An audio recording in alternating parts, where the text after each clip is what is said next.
I would like to say that the Isli community is utterly devastated today.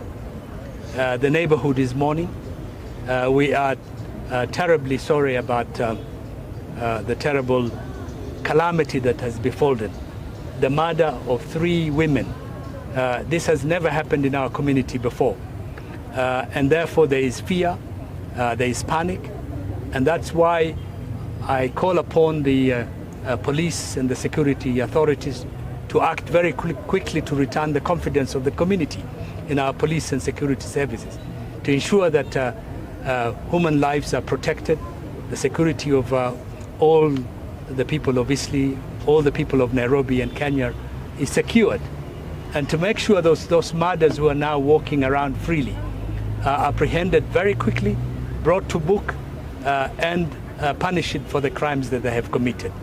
Because it is terrible to lose 3 members of the same family the way we have lost. The second thing that is devastating is the mutilation, the terrible way these 3 people met their deaths.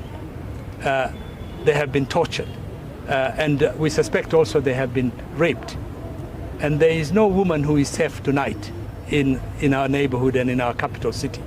So everything necessary must be taken by the government to assure us that in fact our streets are safe, our neighborhood is safe, and our capital city is safe.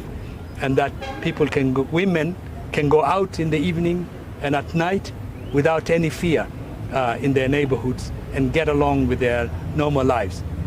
So this is the minimum requirement that we're making to the authorities.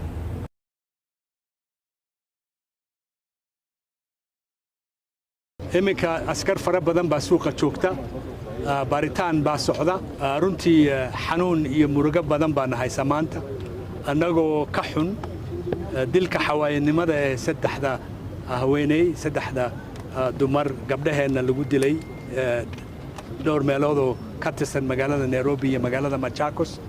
Arintaasi naxdin weyn bay nagu noqotay, waana cambaaraynaynaa. waxaan halkan u nimid inaan u tacsiidayno qoyskii laga dhintay oo gabdhuhu ay ka dhasheen.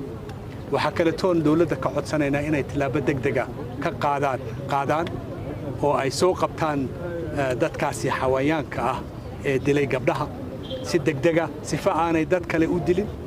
isla markaana waxaan ka codsanayaa shacabka Soomaaliyeed inay deganaadaan.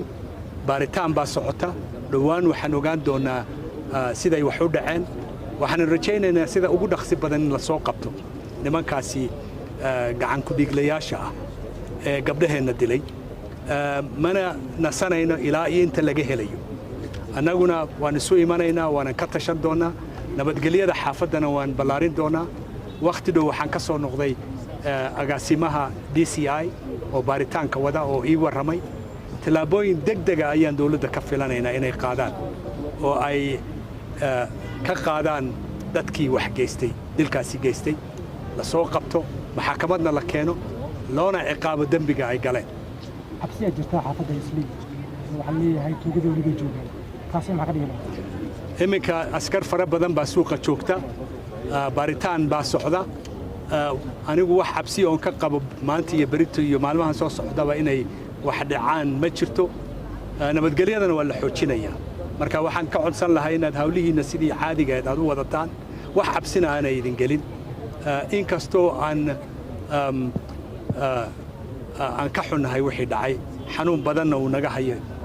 beritana xaafaddu waa la xiraya, dukaamada Soomaalidu way xiraysaa, mudaharaad bay samaynayaan, shir jaraa'id bay dhigayaan, ayagoo ka gilgilanaya wixii lagu sameeyay gabdhahaasi la dilay.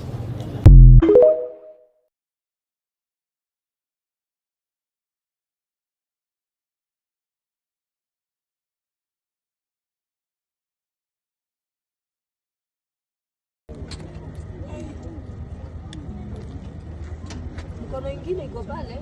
Mkono ingine iko wapi? Pale. Ndio ile pale. Wapi huko? Hapo wale wako watu wako.